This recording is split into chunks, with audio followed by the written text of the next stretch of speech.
Freunde, heute es geht um ein Thema, der Stimme Gottes zu hören.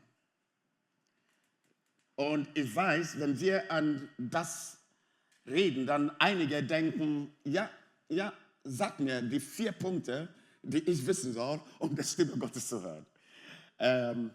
Und ich denke, jeder von uns will die Stimme Gottes hören. Und dennoch in heftigen Zeiten, wir wollen die Stimme Gottes noch schneller hören. Seid ihr mit mir? Ja, so genau an den Momenten, wo wir denken, was ist denn das hier? Was ist denn los? Was soll ich tun? Dann gehen wir auf unser Knien und wir beten und sagen, Gott, sag was, tu was. Ich will deine Stimme hören. Wieso? Wir sind in ein Ort der Unsicherheit und wir brauchen Sicherheit. Ich weiß nicht, ob ihr schon mal einen Tag in eurem Leben hattet, wo ihr habt gemerkt, dieser Tag war alles schief. Alles ist schief gegangen.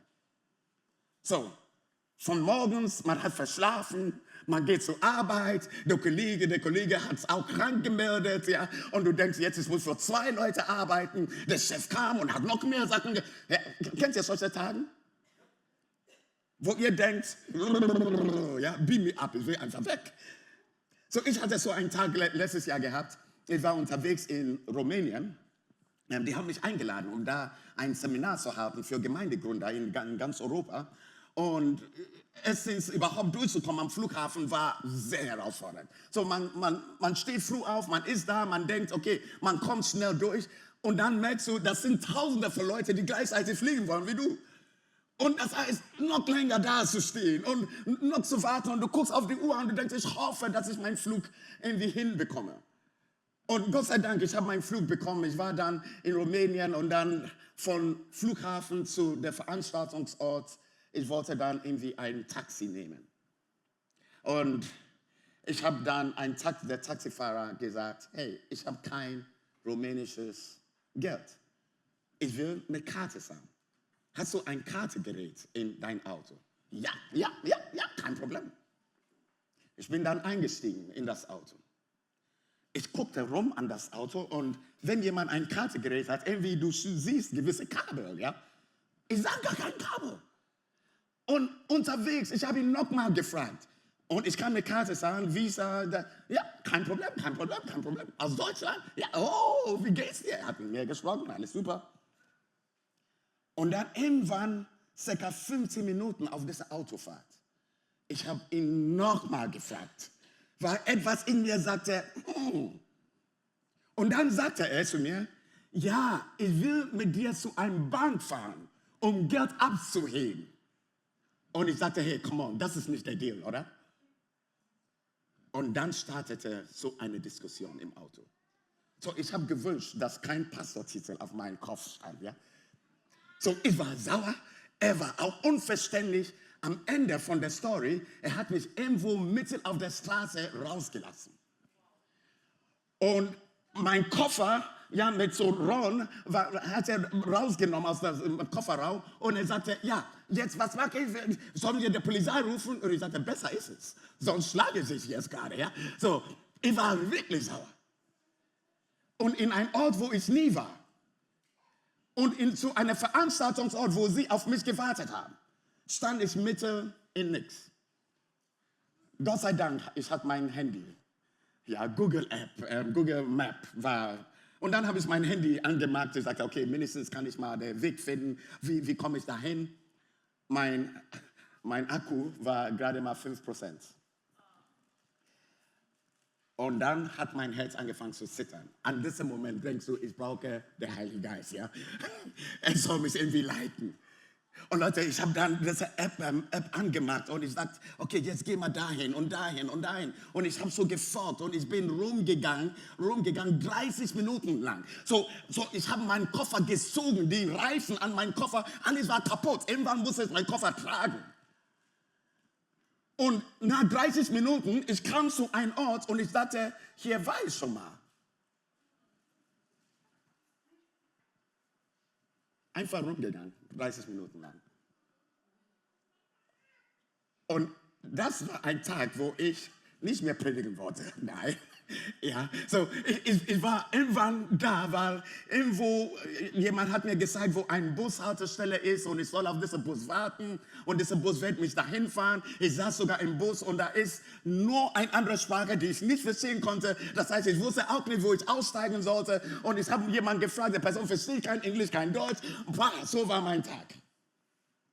Und mitten in so einem Tag habe ich manchmal gefragt, Gott, was sollst du mir sagen? Manchmal in die schlechten Tagen in unseres Lebens. Wir wollen Gott, dass Gott mindestens was sagt und redet. Und manchmal er sagt gar nichts. So am Ende von der Geschichte, ich kam an, ja, so 2 Stunden später. Aber ich kam an, nicht rechtzeitig, um die Leute zu begrüßen, aber ich kam an. Ähnlich war eine Geschichte in der Bibel, wo Jesus seinen Jüngern auch rausgeschickt hat, unterwegs zu gehen. Und das ist heftig, weil Jesus hat Tausende von Leuten was zu essen gegeben. Und die Leute waren satt. Die haben 12 Körbe voll vom Brot gesammelt. Und Jesus sagte, jetzt Jungs, geh mal auf die andere Seite von diesem Ufer. Und ich denke, die haben das Brot reingepackt. Die sind in ihr Boot reingegangen. Ich habe hier mein Boot mitgebracht für euch. Mal gucken, dass das hier reinpasst. Danke, Jungs, danke. Sehr gut. Jo. Danke. So, wie viele Jungs hatte Jesus unterwegs? Ist keine Testfrage, so. 11, 12? 12. So, 12 Jungs saßen in so ein Boot. Wer hat den in dieses Boot geschickt?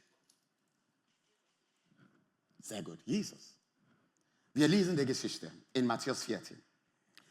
Sofort danach schickte Jesus seine Jünger zum Boot zurück und befahl ihnen, ans andere Ufer überzusetzen, während er die Menschen nach Hause entließ. So diese Tausende von Leuten, die Brot gegessen haben.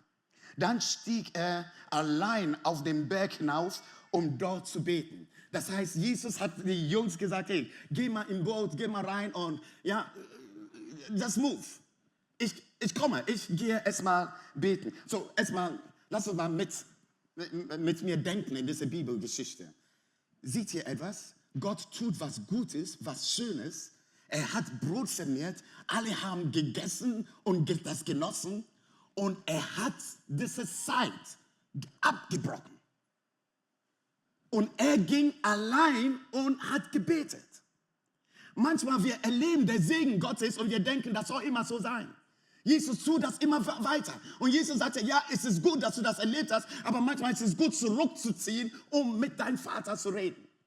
Leute, der Segen Gottes ist nicht, was uns zu Jesus bringen soll ständig, sondern der Vertrauen, dass Jesus für uns sorgt. Das bringt uns immer wieder zum Vater. Und deswegen eine Zeit mit Gott zu verbringen, ist viel, viel kostbar. Und man merkte, das Herz von Jesus, er war alleine da oben im Gebet.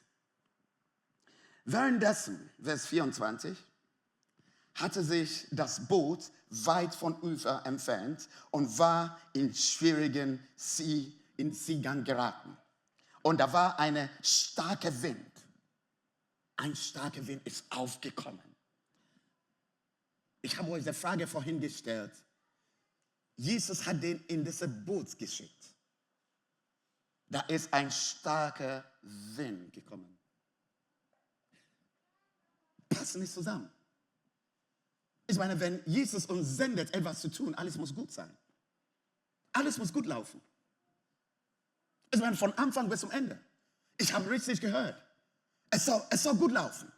Aber Jesus sandte die Leute und da war ein Sturm. Wusste Jesus davon? Vielleicht. Wo war er in diesem Sturm? Er war irgendwo am Beten. Und manchmal der Sturm ist nicht, wir können den Sturm nicht vermeiden. Und manchmal wir denken, es ist sinnlos, aber da ist immer ein Sinn hinter jeder Sturm. Und manchmal in unserer Verzweiflung, wenn wir so denken, wieso ist das gerade jetzt? Habe ich die Stimme Gottes gehört? manchmal, wir haben das doch gehört. Es ist doch richtig. Und das heißt nicht, dass das kein Sturm ist, wenn das auch richtig ist. Versteht ihr, was ich meine?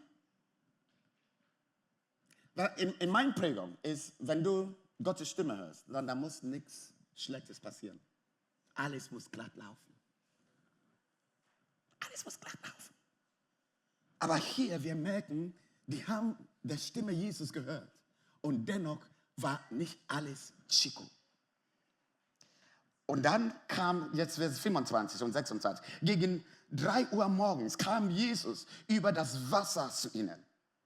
3 Uhr morgens? Wo warst du die ganze Nacht? 3 Uhr morgens? Okay, gut. Er kam 3 Uhr morgens. Auf jeden Fall nicht so spät. Und manchmal wir denken, es ist so spät. Aber er kommt nie so spät. Und manchmal Gottes Timing lehrt uns zu vertrauen. Nicht, was er tut, lernt uns zu vertrauen, sondern der Vertrauen baut sich auf in das Geduld, die wir haben, dass Gott zu richtigen Zeitpunkt so kommt.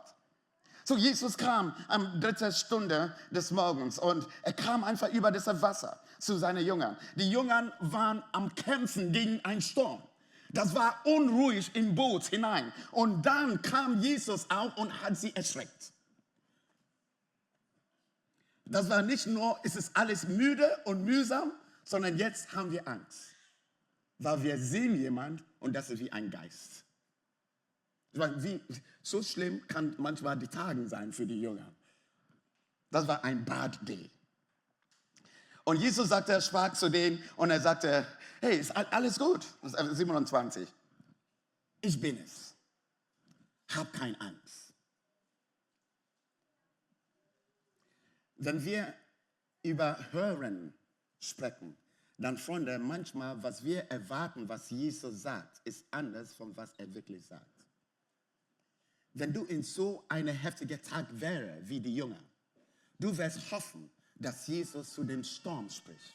Du wirst hoffen, dass er sagen werde, hey, jetzt Sturm, schweige, er hat das schon mal gemacht. Aber er sprach nicht zu der Situation. Er hat die Situation gar nicht geändert. Er sprach zu den Menschen, die er liebte. Und er sagt, hab keine Angst. Die Situation war immer noch da, aber hab keine Angst. Die Situation hat sich nicht geändert, aber hab keine Angst. Und manchmal wir erwarten, dass Jesus sagt was anderes, tue was anderes, bringe mein Leben wieder in Ordnung. Und er spricht eine ganz andere Sache, die uns Kraft gibt von innen. Ich bin es. Hab keine Angst. Und für Leute, die manchmal das gelesen haben in Johannes Evangelium, da kommen diese Worte immer wieder vor. Ich bin das Brot des Lebens. Ich bin der wahre Weinstock. Ja, ich bin. Und dieses Wort, ich bin, ist eigentlich ein Name, die Gott selbst zu sich selbst sagt. Er sagte, ich bin. Wenn Leute fragen, wer hat dich gesandt, Mose? Sagt die Leute, ich bin, hat dich gesandt. Und deswegen, wir lesen auch von dieses Wort, ich bin, sogar im Alten Testament, bei der Geschichte von Mose, dass Gott sich selbst vorgestellt hat als ich bin. Und hier redet Gott, Jesus nochmal und sagt, ich bin es. Hab keine Angst. Ich will mit einigen Leuten hier sprechen heute Morgen, wo ihr merkt, vielleicht, wir sind auch gerade in so einem Sturm unterwegs und wir kriegen nicht alles im Griff. Und ich sehe Wind, ich sehe andere Dinge, die uns einfach hindern, voranzugehen im Leben. Eigentlich, ich hätte gerne woanders. Ich will nicht ständig gegen paddeln. Ich will nicht ständig da kämpfen. Und Jesus lässt alles noch stehen. Er lässt dich immer noch kämpfen. Er lässt dich immer noch zittern. Aber er will dir nur ein Wort geben. Ich bin es. Ich bin da. Ich bin es. Ich bin da. Und vielleicht dieses Wort ist, was dich loslassen kann von dem Kampf, die wir manchmal selbst haben. Wenn du weißt, mein Papa ist da. Meine Mama ist da. Kennt ihr ein Kind, der so denkt, ich weine und ich bin insecure, ja, gerade. Und wo ist Mama, wo ist Papa? Und Mama kommt und sagt, hey, ich bin da. Ich bin da. Mein Gedanken hier, wenn ich an der Stimme Gottes höre, Und ich will auch Christen und Nicht-Christen hier ansprechen, ist manchmal, wir denken, da ist eine Methode, die wir brauchen, um die Stimme Gottes zu hören. Manchmal wir denken, tue das, dann haben wir die Stimme Gottes gehört. Aber Freunde, es geht nicht nur um das zu hören, sondern auch das zu tun, was du hörst. Das reinzunehmen, was du hörst. Und als Jesus sagte, hab keine Angst, wir werden weiter in der Geschichte merken, Petrus sagte irgendwann, wir lesen noch weiter, er sagte, 28, Herr, wenn du es wirklich bist, befehle mir, auf dem Wasser zu dir zu kommen. Klingt das nach Glaube? Hm? Jesus sagt, ich bin es. Wenn du das wirklich bist, dann lass mich zu dir kommen. Und Jesus antwortete und sagte, dann komm. Und Petrus stieg aus dem Boot und ging über das Wasser Jesus entgegen. So, er kam von einem Ort, wo er wusste, da ist ein Sturm, aber mindestens ich bin in ein Boot. Alles läuft nicht, wie ich so denke. Aber ich bin immer noch in einer gewissen Comfortzone, wo ich weiß, das kenne ich. Ich bin Fischer. Das kann mich ein bisschen schützen durch die ganze Sturm. Und dann sagt der Petrus, hey, wenn du das willst, dann ich will kommen zu dir. Und er stieg aus diesem Boot hinaus, um Jesus zu begegnen. Und dann, als er sah herum, die hohen Wellen. Er blickte zu diesen großen Wellen und was bekam er? Angst. Hab keine Angst. Er blickte zu den hohen Wellen. Er bekam Angst und begann zu versinken. Herr, rette mich, schrie er. Sofort streckte Jesus ihm die Hand hin und hielt ihn fest. Du hast nicht viel Glauben, sagte Jesus zu ihm. Warum hast du gezweifelt? Moment, da waren andere Jünger im Boot. Keiner hat einen Pips gesagt. Ich meine, Petrus hat Glaube, um mindestens auszusteigen, oder? Ich meine, ich werde nicht sagen, Petrus, wieso hast du gezweifelt? Eigentlich, er ist mein Held. Eigentlich, er ist der Person, der einen Biss hat. Er sagt, ja, wenn du das bist, ich gehe raus. Die anderen, Sturm, nein. Und Jesus sagte, Petrus, warum hast du gezweifelt? Und wir merken, Freunde, Jesus, es ging nicht um die Aktion von Petrus. Nicht, was er eigentlich getan hat, sondern was er geglaubt hat. Hab keine Angst. Und Freunde, manchmal, was wir sehen, prägt unser Leben mehr, als was wir hören. Ich wiederhole diesen Satz. Manchmal, was du siehst, prägt dein Denken und Glaube viel mehr, als was du hörst. Petrus hat gehört, hab keine Angst. Aber was sah er? Die große Welle. Jesus wird immer wieder zu dir reden. Egal wie oft du ihn nicht hören wirst, Gott will reden. Aber manchmal die Umstände deines Lebens reden viel, viel lauter, als was Jesus sagen will. Und er will dir sagen, ja, es stimmt, da ist ein Sturm. Da war ein Sturm in deinem Leben. Oma ist gestorben und der ist gestorben und du verstehst das gar nicht. Ja, ich blicke, ich kann das, ich verstehe das, aber ich bin da. Aber immer noch in unser Kopf ist, was da geschah. Und unser Blickwinkel ist nicht, Jesus, ich will dich hören, ich will das verstehen, ich will das hineinnehmen, um das zu leben. Unser Blickwinkel ist, das ist, was ich erlebt habe. Das ist, was mein Leben ausmacht. Und Jesus sagte, nee, was dein Leben ausmacht, ist nicht, was du erlebt hast, sondern was ich sage. Freunde, was in unser Leben ausmacht, ist nicht unsere Erlebnisse, sondern was Jesus hineinspricht in unser Leben hinein. Kann jemand Amen sagen dazu? Deswegen in Hebräer 11, Vers 6, da steht, es ist unmöglich, ohne Glaube Gott zu gefallen. Weil wer zu Gott kommt, muss glauben, dass Gott existiert und dass er die Leute, die ihm aufrichten suchen, belohnen wird. Ich habe hier etwas aufgeschrieben. Glaubst du, was Jesus sagt? Hab keine Angst. Oder glaubst du an was du siehst?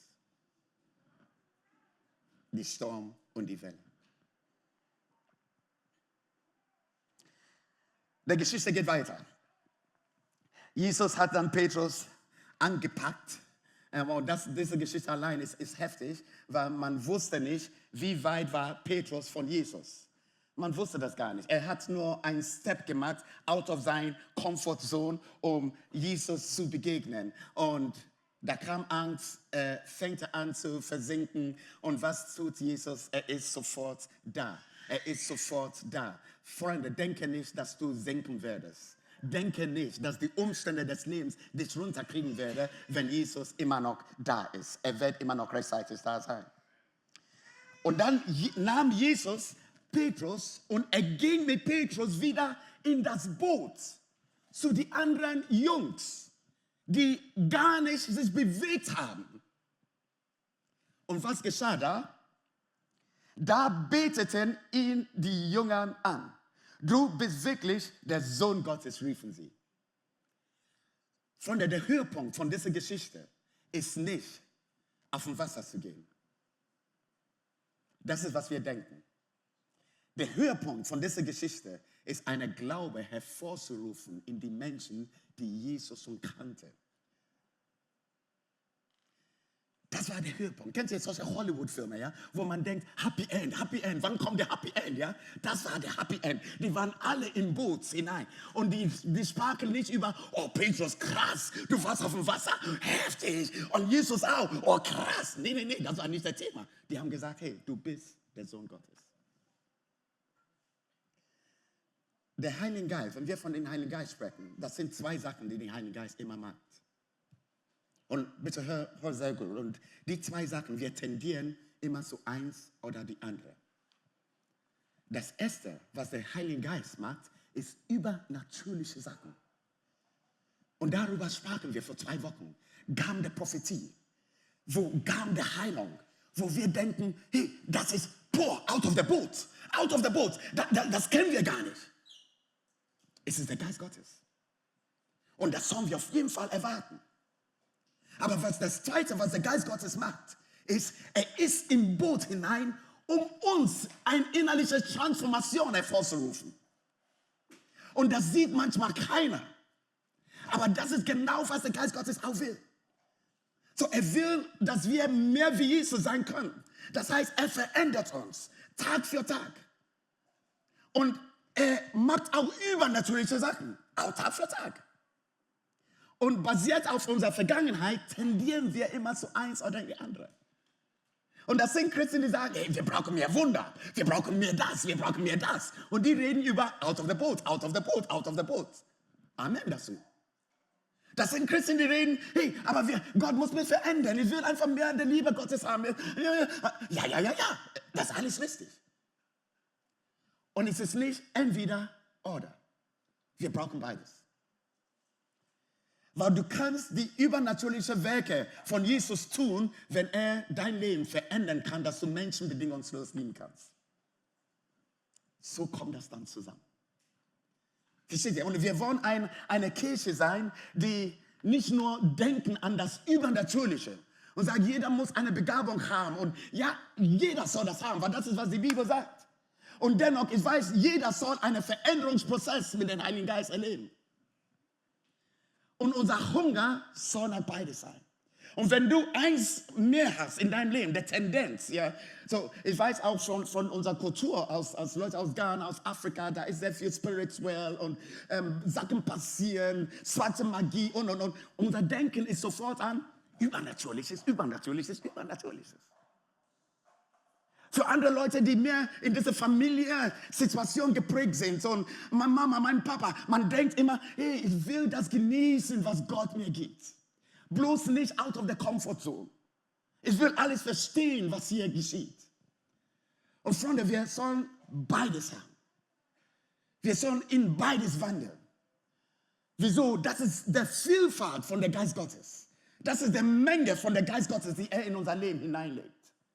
Und deswegen in die nächsten Wochen, wenn ihr unterwegs seid und ihr denkt an den Heiligen Geist, denke nicht nur an deine Prägung, sondern denke an die Fülle von der Heiligen Geist, was er tun kann. Innen drin eine Veränderung und außen drin wirst du gebrauchen in einen übernatürlichen Weg. Beides gehört zu deinem Leben.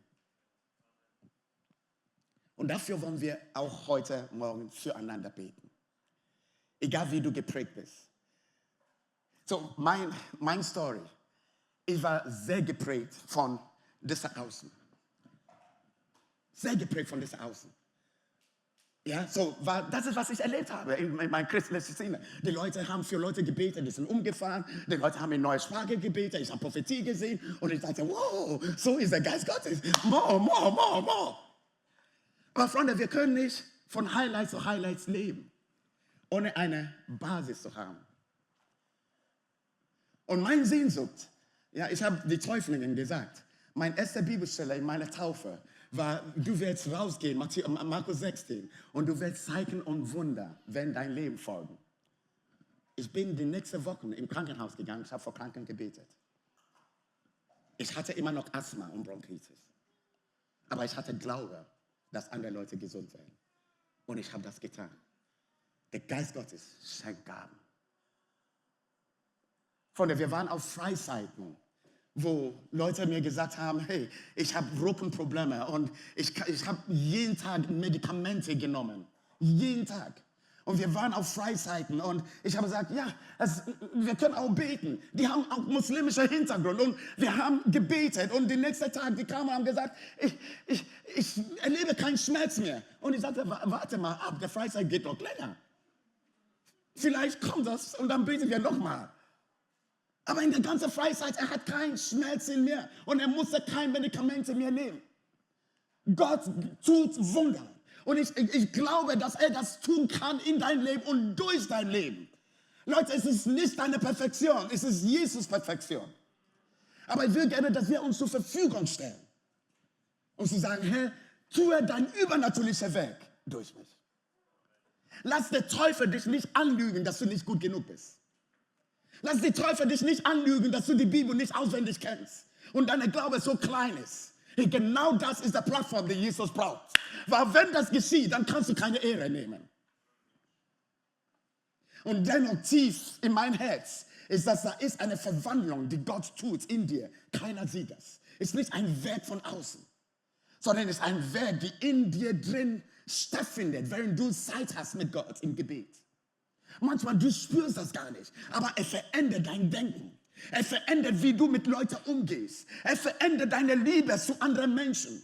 Und das können wir nicht messen. Oh, heute hat das getan und das getan, das getan. Es ist eine Beziehung, die wir mit Gott haben. Und in dieser Beziehung, es verwandelt uns von innen nach außen.